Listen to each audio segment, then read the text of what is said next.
mati hidup saya tetap mempertahankan hak saya. Saya hanya ingin mengungkapkan beberapa kata saja.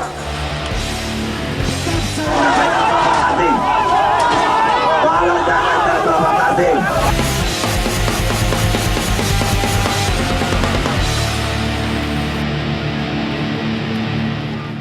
Riz, coba lihat deh Riz, sepanjang jalan itu kayak banyak banget deh orang yang kumpul.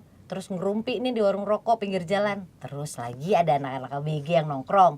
Terus ada lagi gerombolan mahasiswa yang diskusi di ujung jalan. Tapi yang seru nih ya, pernah satu kali, karena aku naik bis nih. Terus ada sekumpulan orang asing yang kita kan gak kenal. Tapi serunya, kita semua yang di dalam bis itu lagi ngebahas satu topik yang sama. Yaitu topik politik. Ya dong, rame-rame itu. Bisa terkoneksi tuh ya dalam bus. Tiba-tiba kok bisa ya dengan isu politik yang satu ini kita bisa ada bahan diskusi. Padahal satu sama lain kita nggak kenal gitu loh Riz. Nah pernah nggak sih sama sekali kalau kita tuh nggak boleh berkumpul dan juga nggak boleh berserikat? Berserikat Pernah. itu juga apa sih sebenarnya, gue juga nggak tahu deh itu berserikat. Berserikat itu berorganisasi. Oh berserikat berorganisasi. Berkumpul dan berserikat itu biasanya satu hak yang melekat sangat dekat. Karena kan berorganisasi kalau nggak boleh berkumpul kan buat apa berorganisasi. Tapi balik ke pertanyaan tadi, tapi menarik ya. Hari ini itu banyak orang ngumpul gitu.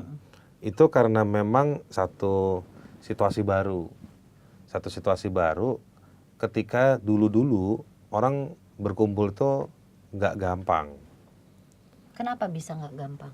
Karena berkumpul identik dengan bisa membangun satu kekuatan tertentu dan merencanakan hal tertentu. Yang itu dianggap membahayakan misalnya pemerintahan yang berkuasa.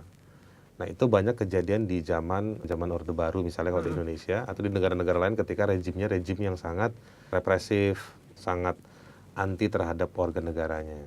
Nah hari ini itu kayaknya kayak lagi booming lagi, wah seneng nih ngumpul nih. Toh difasilitasi juga sekarang, kampus-kampus mulai terbuka. Terus ada apa namanya toko-toko swalayan itu ya yang menyediakan kursi-kursi untuk ngumpul. 24 jam loh. 24 jam bahkan. Ada tempat-tempat budaya lain gitu ya, kebudayaan, pusat-pusat kebudayaan. Nah itu semua jadi tempat-tempat berkumpul. Dan ini adalah sekali lagi hak yang sangat terkait dengan kalau orang bilang demokrasi. Begini, demokrasi kan nggak mungkin sendiri-sendiri dalam kamar di rumah. Jadi dia berkumpul, nanti dia berkoresponden atau berhubungan dengan hak yang lain, menyampaikan pendapat misalnya. Nah ini bertukar pikiran, tukar informasi dalam berkumpul. Kalau itu. kayak kita yang biasa ngopi-ngopi, kita kan biasa ngopi-ngopi nih, kita kan biasa ngumpul. Nah apakah itu juga termasuk kebebasan berkumpul gitu? Dalam ukuran yang sangat hari-harian, bisa didefinisikan sebagai sebuah kebebasan juga, sebagai sebuah hak juga.